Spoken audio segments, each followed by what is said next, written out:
Hello everyone, আসসালামু আলাইকুম। বিকাশের মধ্যে নতুন একটি ফিচার চালু হয়েছে, যেটি হলো বিকাশে ফিঙ্গারপ্রিন্ট লক সেট করা। তো এটি অনেকেই সেট করতে পারেন না, তো যারা পারেন না তাদের জন্য এই ভিডিওটি।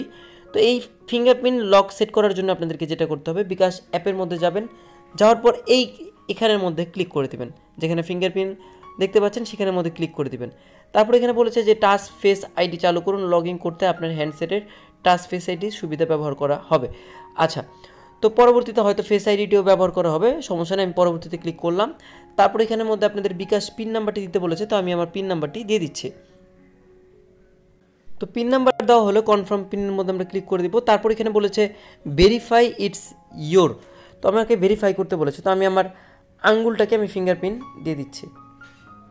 অভিনন্দন, আপনি টাচ ফেস চালু করেছেন, অর্থাৎ আমার ফিঙ্গারপ্রিন্টটি লক খুলে গেছে। তো ফিঙ্গারপ্রিন্ট সেট হয়ে গেছে যেহেতু, এখন আমি আবার এইখানের মধ্যে ক্লিক করব। ক্লিক করার পরে দেখেন ক্লিক করব, এখন আমার ফিঙ্গারপ্রিন্ট চাচ্ছে, আমি আমার আঙ্গুলটি শো করব। অটোমেটিকলি আমার কোনো পাসওয়ার্ড দেওয়া লাগবে না, কিছুই করা লাগবে না, সরাসরি আমার বিকাশ অ্যাকাউন্টে ঢুকে যাবে। তো আজকের ভিডিওটা এই পর্যন্ত কেমন লাগলো সবাই কমেন্টস বক্সে জানাবেন। বাই বাই, সবাইকে ভালো থাকুন, সুস্থ থাকুন, এই শুভকামনা করছি।